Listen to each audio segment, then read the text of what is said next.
Polres Boyolali menangkap WAG atau dikenal dengan Gus W usia 57 tahun asal Semarang yang menipu jamaah pengajian berkedok guru ngaji dan ahli pengobatan alternatif di Desa Sindon, Kecamatan Ngemplak, Boyolali, Jawa Tengah. Pelaku berhasil menipu salah satu keluarga jemaahnya berinisial TS usia 49 tahun. Pelaku menggondol uang korban senilai Rp105.300.000 dan menukarnya dengan uang mainan setelah menakuti korbannya dengan isu ilmu gaib bahwa keluarganya terancam guna-guna jika anaknya menikah dengan calon pasangannya. Uang terkumpul dan akan dilakukan pembersihan guna-guna tersebut.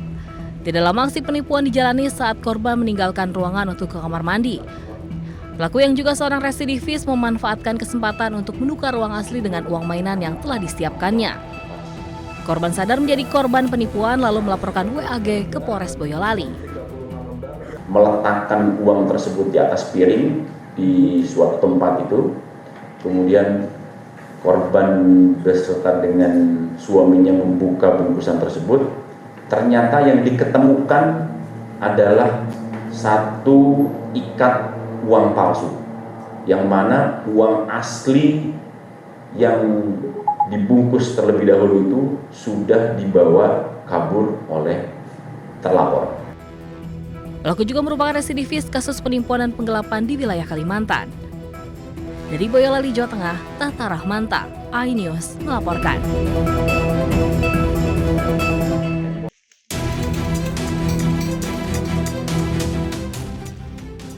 Rangkaian ekshumasi terhadap jenazah Sutrimo, orang dekat ex-Jampitsus Febri Adriansyah, telah rampung.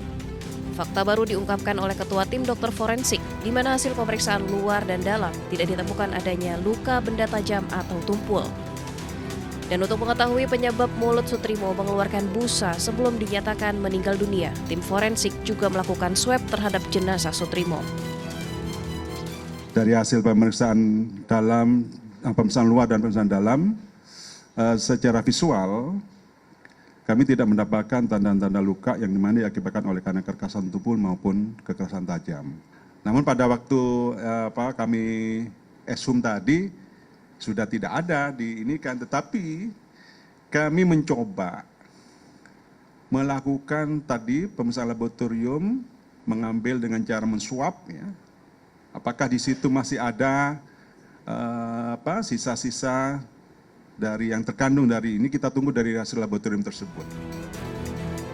Kabid Humas Polda Metro Jaya menerangkan ekshumasi dilakukan melalui 3 tahapan dan melibatkan tim gabungan Perhimpunan Dokter Forensik dan Mediko Legal Indonesia dari Jakarta, Jawa Tengah, dan Jawa Timur, serta ahli laboratorium forensik, toksikologi, DNA, serta histopatologi anatomi.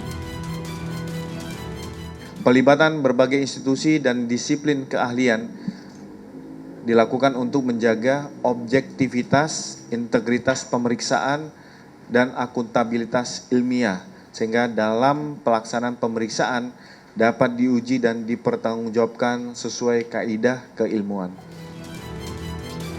Rangkaian ekshumasi berlangsung selama 3,5 jam di pemakaman Bantar Agung Desa Lahar, Kecamatan Wangon, Banyumas, Jawa Tengah. Sampel jenazah yang diambil akan dianalisa di laboratorium selama kurang lebih 2 pekan. Tim Liputan iNews melaporkan.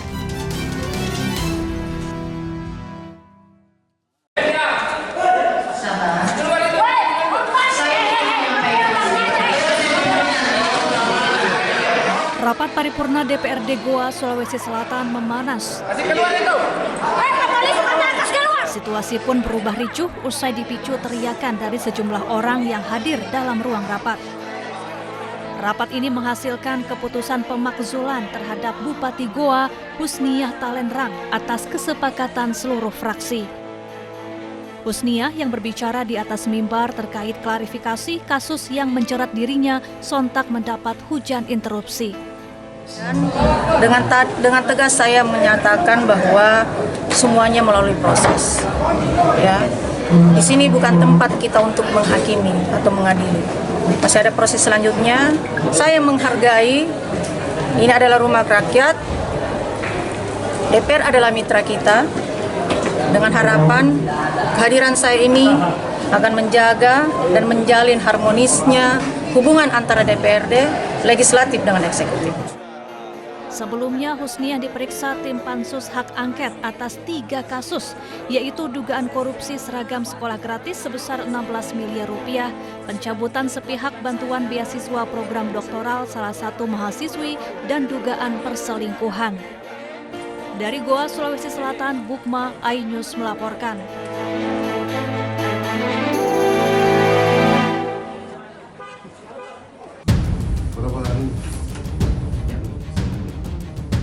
Tim Catanras Satreskrim Polrestabes Makassar menangkap seorang mahasiswa di sebuah indekos di Makassar bersama teman perempuannya. Pelaku ditangkap usai membuat skenario penculikan dan penyekapan dirinya untuk memeras orang tuanya. Sebelumnya, orang tua EE mendapatkan pesan dari seseorang yang mengaku menyekap anaknya. EE disebut memiliki utang 90 juta rupiah. Orang tuanya diminta segera membayar uang tersebut dengan ancaman EE akan dibunuh.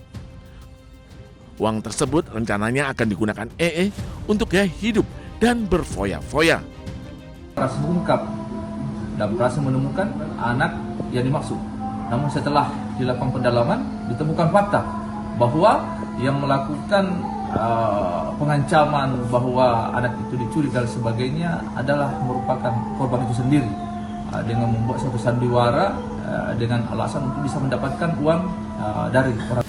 Kini pihak polisi masih menunggu orang tua pelaku selaku pelapor untuk menentukan kasus ini akan dilanjutkan ke proses lebih lanjut atau tidak.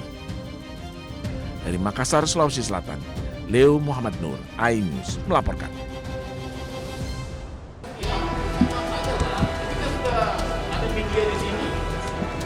Sidang perdana gugatan perbuatan melawan hukum PMH terkait keabsahan dokumen legalisir ijazah Presiden ke-7 Joko Widodo digelar di Pengadilan Negeri Jakarta Pusat Rabu siang.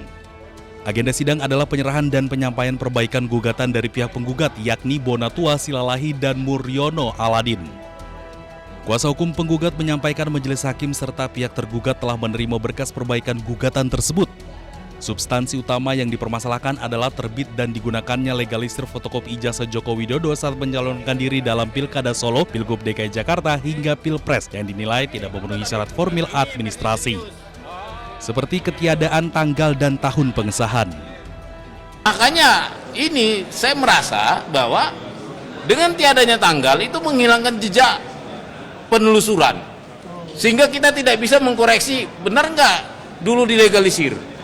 Kita tidak bisa mengkoreksi, dulu kalau seingat saya ada tahun sekian, tahun di waktu yang sama ada juga yang melegalisir. Ini mengaburkan penelusuran kita, seperti itu. Sebelum berlanjut ke sidang pembacaan gugatan, upaya mediasi telah dilakukan sebanyak 4 kali. Namun rangkaian mediasi mengalami kebuntuan akibat ketidakhadiran para tergugat utama secara langsung.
Iya bang.